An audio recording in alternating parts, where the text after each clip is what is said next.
My family doctor was dumbfounded with the pain sensations I was describing to him. Try as he may, he could not find the cause for what I had described as a burning pain. That went from my abdomen to my lower back where it was worse. He was frustrated that his extremely thorough examination he was conducting on me was not giving him any answers. He ordered, "Have your son drive you to the emergency room, and I will be there a few minutes later." The pain and burning sensation were getting so strong I was doing everything possible not to scream. It appeared that my condition was obvious to others because of their "you look green" comments. A few minutes after my arrival, my family doctor arrived and I was immediately admitted to the hospital. I spent that night turning and twisting in pain because no test could tell the doctors the reason for the pain. The following morning, my doctor had brought another doctor with him. And he introduced him to me as Dr. W, who was an internal organ surgeon. Dr. W told me that he believed my problem was caused by my appendix. And that he needed my permission to do surgery immediately. I used my right hand to grab him by the necktie, and I pulled him down until his face was less than an inch away from mine. And yelled at him that I didn't care what he did with me because I was in too much pain. Still grabbed by the necktie, Dr. W started barking orders and I was taken to the operating room without hesitation. The operating room was around 20 by 20 feet with the table in the middle. All kinds of machinery were above, below, and around the operating table. Besides Dr. W, there were 2 males and 2 females in the room.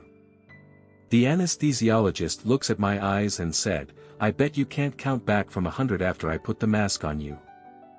I told him he was wrong and I didn't get past 98 before I passed out. Without any signs or warning, I found myself looking down at the whole operating scene. I will not say I was floating because I did not feel like floating. It was more like observing a television screen. The sound of the machinery in the room and the conversation between the doctors and nurses was clear to me. I knew something was wrong with my body in the moment I thought that I heard the surgeon say, "I lost him, I lost him." I heard these last words in that room before finding myself somewhere else. Only an extreme non-blinding white light surrounded me. There are no words in the human language to do justice to this light. While trying to describe the love I could feel all around me, I knew that there were others there. I knew that they were all happy and loving each other and me. My mind was with theirs and theirs were with mine as if we all could communicate instantly with one another. Others were there, but I could not see them. It was as if the white light was acting as a curtain that didn't let me see anything else. Suddenly, I noticed 2 hands coming out of the light in front of me. And I knew instantly that those hands were my dear grandfather Juan's hands.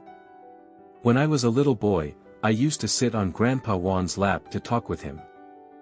I was always fascinated by the size and roughness of his hands. The joy in my heart and soul were so strong, when I saw Grandpa Juan that I just grabbed him and hugged him. He told me that he was very happy to see me and that he loved me. He then added, "But Claudie, it is not your time, and you must go back. Don't worry because we will see each other again very soon." He was the only person in my life that called me Claudie. I told him I didn't want to go back because I wanted to stay with him. But to excuse me a moment because somebody was calling my name. The voice calling my name got very loud. And I opened my physical eyes yelling at the nurse that was trying to wake me up, "What?" She was taken aback and asked me if I had a bad dream. I just stayed silent. I could still feel the warmth and love of the white light, and I could still smell my grandfather. "No," I told her again. "I had a great dream and you woke me up at the worst time." The nurse just looked at me like saying to herself something like, "Be patient, he is just waking up from anesthesia." I was rolled to my room and slept until the next day. The following morning I learned that the operation had lasted hours. Because my appendix had burst more than 24 hours before I was admitted to the hospital. Somehow, the appendix stood up and went behind my colon where it burst. The incision on my abdomen is 7 inches long, and the reason for that is that the surgeon had to wipe my insides clean of the burst appendix infection that was all over my internal walls and organs. I was in the hospital for 9 days with an 4 in place. All 9 days, the 4 could only dispense the medication needed to combat the infection. On the 9th morning in the hospital, I was ready for the surgeon's morning visit and checkup. I asked him to sit down, cautiously and slowly. I knelt in front of him and begged him to release me from the hospital. For the first time I confessed to him that I knew he had lost me during the operation. He told me that he had ordered everybody to stay quiet about that because I was not out of the woods yet.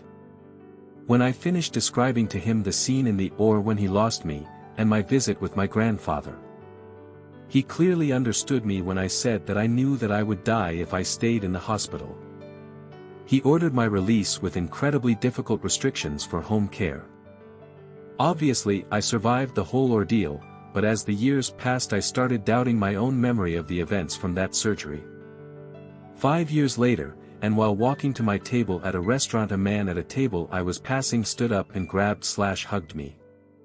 I had no idea who the loon was who took my breath away with his hug. The man then released me and with tears in his eyes tells the other man at the table, "This is the patient I have told you about all these years. Yes, the one whose appendix burst behind his colon. He died in surgery and his grandfather sent him back." Dr. W then proceeded to tell his friend and me that when he released me my prognosis was not good. He said that after the 9 days in the hospital I would not suffer more by going home, as long as I followed his instructions. He finished by saying that when I knelt in front of him and told him my side of the surgery, that he could see in my eyes that my grandfather was right and that it was not my time.